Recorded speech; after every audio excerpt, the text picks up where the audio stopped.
You asked for a power Mirage build, and here it is. This Mirage build is extremely fun to play. It is one of the most fun solo builds for Mesmer that I have ever seen. It is a very crazy cook, so please bear with me. It is extremely strong as a power build for Mirage. Let's say it's not as strong as the very tanky Celestial builds, but it is very fun to play and it deals a lot of damage and is very strong in easy fights. In harder fights you have to play really concentrated, but still works quite decently well there as well. So if you're interested, be sure to watch the whole video to not miss out a thing. And of course, special shoutouts to all my Patreon, Twitch and YouTube supporters that help me keep the lights on. Thanks a lot. And now let's jump right in. So like I said, this is a power Mirage build. What are we gonna do? So for gear you want to use full Commander's armor with Rune of the Firework for more boon duration. If you can afford infusions, you would go with power infusions. For weapons, you want to go with Assassin's weapons. You want to use a dagger and a sword in one hand with a frailty sigil and an accuracy sigil. And your other weapon set would be a spear with accuracy sigil and frailty. If you don't like the spear or if you don't want to use the spear, you can of course also use the greatsword, but this build is very specifically crafted to play around this setup. You will get to the traits and then you will see why. For the trinkets, you also want to go for full assassin. You just want to get exactly 75% crit rate, which is really important because with Fury you then get 100% crit rate, and that's obviously something that you always want to have. So because if you reach 100% crit rate and have Fury, 4% of all your outgoing power damage will be converted to healing with the Relic of the Sakirus, which is one of the 3 relics that I would choose for this build. This one is very strong, but it requires you to damage the enemy. If you are not sure that you can damage the enemy permanently to get the heal, or if you want to have alacrity, which is something that I really like to have in a solo build, that means that I would go with the River's Relic. Relic of Rivers gives you a lot of alacrity on a Mirage. You don't lose any damage uptime while still getting the alacrity and the regen. It's really, really nice on this build just for some passive healing. So this regen is in most cases less healing than you would get with the Sakirus Relic, but if you can make it work, it's more damage of course, because the alacrity gives you more damage uptime on your hard-hitting skills. The last option is very strong as well. I would say it's probably the strongest option in general if you can make it work, which would be again the Norris Relic. The Relic of Norris is really weird, and I made a condition chronomancer with this relic, so be sure to check that one out as well, which uses it to even better levels. But this gives you a stack of Norris Hunger, which gives you, if you reach 10 stacks, you will get 25% damage increase, reduced incoming damage, and you will get 15% healing converted from Condi and normal damage. So that means that if you can proc that consistently, you get a lot of healing from this relic and a lot of damage outgoing and damage reduction. It's really, really strong. You get it passively every 3 seconds, but you will also get it when you corrupt a boon, when you remove a boon, or when you actually destroy your phantasms with a boon. This will also proc then. So that's why it's working on Mesmer very well as well. However, and this is the important part, to use this relic you have to use a potion, like for example the Endless Miniature Tonic, to actually proc that, because it's bugged and it's only working, the transformation, correctly if you are already transformed into something that is not affecting you. So you have to use a combat tonic. It's really complicated. I explained it already. So this would be the most optimal relic for most circumstances. But like I said, River's Relic or Sakirus Relic are also very, very worthwhile. The reason for that is that Relic of Norris transforms you, makes you also bigger, the character. And that means that you, for whatever reason, this is bugged and you can't spawn phantasms anymore after that.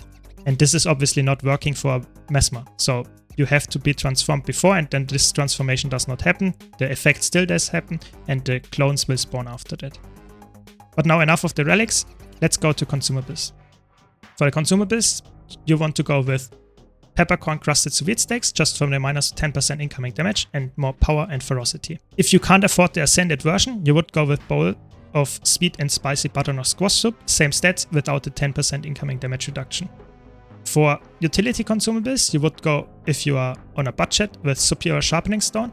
If you want to be most optimally equipped, you would go with Furious Sharpening Stones. They give you a little bit more because they are scaling on your precision, and as you could see before, we are running a lot of assassin pieces, so your precision is quite high. addition to the gear, if you can get to 75% crit rate, you can also swap the assassin pieces to Marauder or Demolisher, whatever you need to stay tanky enough. But I feel like Assassin gives you a lot of damage and I don't need more sustain on this build. But if you need, you can go for that without much of a trouble. Just reach the 75% crit rate, that's the important part. Now to the traits. So for the traits, we run Illusions, Dueling, and Mirage. Yes, you heard that right. There is no domination here and there's no chaos here. Really weird, but that's how it is. This is the bread and butter of the build, why you get so many boons, which is you get just a lot of damage increases from the minor traits and the Shatter skill recharge reduction. But most importantly, when a Phantasm becomes a clone, it transfers its boons to you. And this means that you actually also can proc Norris Relic with that, just with this trait. Then you get Phantasm spawn with quickness and gain quickness when you create a Phantasm. That means that you can upkeep quickness permanently if you spam your Phantasms. Really, really easy to stack quickness. But those two traits are insane. And the last one is also really good. Phantasmal Force gives you might when you create a Phantasm. And this is really, really strong because Phantasm also deal more damage when you have might. So this is really just these three traits gives you permanent quickness, permanent 25 might. Amazing. And a lot of damage increase as well. Then you have Dueling. Dueling is really interesting. Dueling is a very aggressive trait line. It gives you Vigor on critical hit, which is obviously really nice. Just more endurance regen and even more damage on Mirage. This is not useful, and you get a lot of Fury uptime. 100% Fury uptime if you use Dueling. Then you take Phantasmal Fury because you also want the Fury to be on your Phantasms. Yes, you get it, sometimes give it to your allies as well every 8 seconds, but if the Phantasm spawns in a bad moment, it doesn't have Fury, so that means Fury is really important, 25% more damage, so to say, on them. So it's really important that you have that, and it will also make sure that you, even if you get corrupted, always have 100% Fury uptime because you will get it as well with this trait. Then you just get some more damage, or ferocity rather, and then last but not least you get immense critical hit damage increase. So obviously also really nice for damage. Then on Mirage it's more your utility trait line. You get access to your evade, so you can evade in while you're standing still and casting attacks. You use self-deception to create a clone when you use a deception skill while you have any other clones active. This is very useful with Chaunt because it's an instant cast skill that you can make use out of. If you have already one illusion up, you can create another one on another one if you just use it. That's very nice for your shatters and for other skills and traits.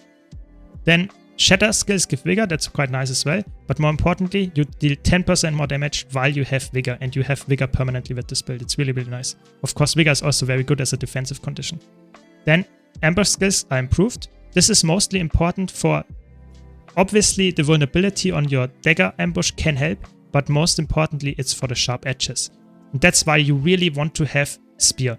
It's really, really good because this gives you a permanent 25% damage buff, which is obviously insane. 25% damage buff if you use the sharp edges, which is the spear ambush. It's really, really strong. So always try to keep that up. It's really good. Then you get more movement speed. Not that strong. But here importantly, the last one is actually quite flexible. Infinite Horizon is probably the most damaging trait. When you gain Mirage Cloak, so your dodge ability, your illusions also gain it. That helps, so to say, to spam your shatters and spam your ambush skills and deal more damage with it. This can be really good, especially for example with the Phantom Razor to get more vulnerability up, but also with the Fracture Glass, also a lot of vulnerability and a lot of damage, so I would typically use it here. But still, this is the most damaging option. If you have problems with Condic Lenses, you would always go with Elusive Mind. 3 Condic Lenses when you gain Mirage Cloak, it's obviously insane. You get it quite frequently, really, really strong. If you don't need Condic Lenses and you want to go for more evades, you can go with Doom Cloak.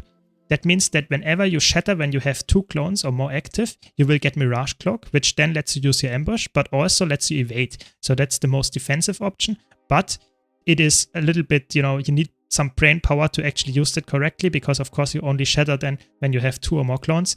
If you use it with 1 or no clone, it doesn't have an effect. So keep that in mind. For skills, you always want to go with Signet of Ether, just for most healing, and of course if you cast it you will reset your Phantasmal Disenchanter, which is one of your utility skills for boon removal and a lot of damage, and you will reset your Phantasmal Lancer, which will be your main source of quickness and potentially also fury and might, of course.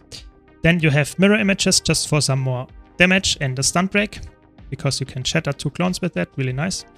Then lastly, you have Mantra of Pain just for more vulnerability and damage. You can swap, of course, around for Blink. You can use Null Field. You can use Arcane Thievery. You can use the Mantra of Concentration for stability. There are many, many options on this.